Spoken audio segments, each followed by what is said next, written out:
വചനം 188.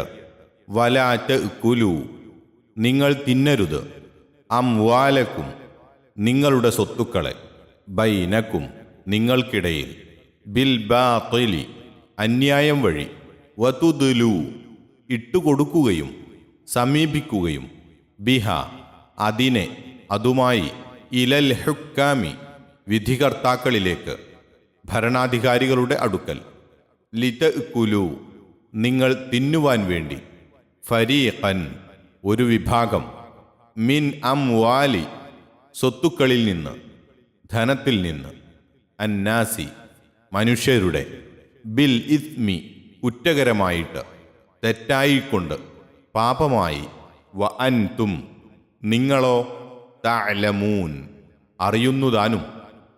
ولا تأكلوا أموالكم بينكم بالباطل وتدلوا بها إلى الحكام لتأكلوا فريقا من أموال الناس بالإثم وأنتم تعلمون.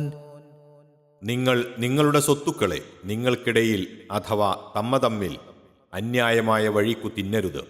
അവയെ വിധികർത്താക്കളിലേക്ക് അഥവാ ഭരണാധികാരികളിലേക്ക് ഇട്ടുകൊടുക്കുകയും അരുത്. മനുഷ്യരുടെ സ്വത്തുക്കളിൽ നിന്ന് ഒരു വിഭാഗത്തെ നിങ്ങൾ അറിഞ്ഞുകൊണ്ട് തന്നെ കുറ്റമായ നിലക്ക് നിങ്ങൾ തിന്നുവാൻ വേണ്ടി. വചനം 188 വിശദീകരണം. സത്യവിശ്വാസികൾ സഹോദരന്മാരും ഒരേ ശരീരത്തിൻ്റെ അവയവങ്ങളെപ്പോലെ വർത്തിക്കേണ്ടവരുമാണല്ലോ. ഇബ്നു ജരീർ റഹ്മത്തുള്ളാഹി അലൈഹി മുതലായവർ ചൂണ്ടിക്കാട്ടിയതുപോലെ അന്യരുടെ ധനം തിന്നരുത് എന്നു പറയാതെ നിങ്ങളുടെ ധനം തിന്നരുത്, ലാ തഅ്കുലു അംവാലക്കും എന്ന് പറഞ്ഞത് അതുകൊണ്ടാകുന്നു. ഇതുപോലെയുള്ള പ്രയോഗം അദ്ധ്യായം 4 വചനം 29 കാണാം. കൂടാതെ കൊലയെപ്പറ്റി പ്രസ്താവിച്ചപ്പോൾ അദ്ധ്യായം 4 വചനം 29 തന്നെ നിങ്ങൾ നിങ്ങളെ തന്നെ കൊലപ്പെടുത്തരുത്, ലാ തഖ്തുലു അൻഫുസക്കും എന്നും പറഞ്ഞിരിക്കുന്നു. ഇതെല്ലാം ഈ തത്വം തന്നെയാണ് സൂചിപ്പിക്കുന്നത്.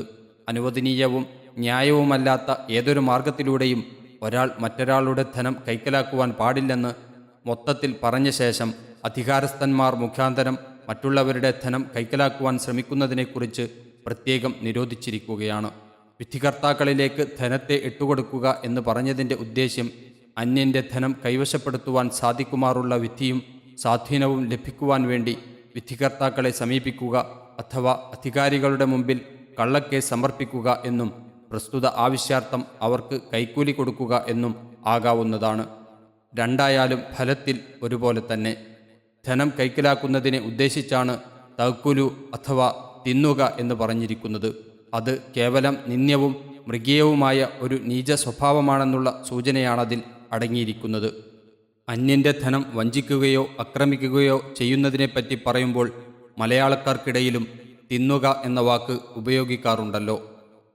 റസൂൽ സല്ലല്ലാഹു അലൈഹി വസല്ലമ അരുളി ചെയ്തതായി ഉമ്മു സലമ റളിയല്ലാഹു അൻഹ ഉദ്ധരിച്ച ഒരു ഹദീസിൻ്റെ സാരം ഇതാകുന്നു: ഞാൻ ഒരു മനുഷ്യൻ തന്നെ, നിങ്ങൾ എൻ്റെ അടുക്കൽ കേസ് സമർപ്പിക്കും. ഒരുപക്ഷെ നിങ്ങളിൽ ചിലർ മറ്റവരെക്കാൾ തെളിവ് കൊണ്ടുവന്നിരിക്കാം. അങ്ങനെ അയാളിൽ നിന്ന് ഞാൻ കേട്ടതനുസരിച്ച് അയാൾക്ക് ഞാൻ വിധിച്ചു കൊടുക്കുകയും ചെയ്തിരിക്കാം. എന്നാൽ ഏതെങ്കിലും ഒരാൾക്ക് യഥാർത്ഥത്തിൽ അവൻ്റെ സഹോദരന് അവകാശപ്പെട്ട വല്ലതും ഞാൻ വിധിച്ചു കൊടുക്കുന്ന പക്ഷം ഞാൻ അവന് വിധിച്ചു കൊടുക്കുന്നത് നരകത്തിൽ നിന്നുള്ള കഷ്ണമായിരിക്കുന്നതാണ്. ബുഖാരി, മുസ്ലിം. തെളിവനുസരിച്ചാണല്ലോ വിധികർത്താവ് കേസുകളിൽ വിധി കൽപ്പിക്കുക. തെളിവ് നൽകുന്നവൻ്റെ തെളിവുകളിലുള്ള കൃത്രിമങ്ങളുടെ ഉത്തരവാദിത്വവും അതിനാൽ ഉണ്ടാകുന്ന ശിക്ഷയും അവനായിരിക്കും. അതിൽ വിധികർത്താക്കൾക്ക് ഉത്തരവാദിത്വമില്ല. അതുകൊണ്ട് വിധികർത്താവ് വിധിച്ചതിൻ്റെ പേരിൽ മറ്റൊരാളുടെ ധനം കൈവശപ്പെടുത്തുന്നത് അക്രമവും കുറ്റകരവുമാണ് എന്ന് സാരം.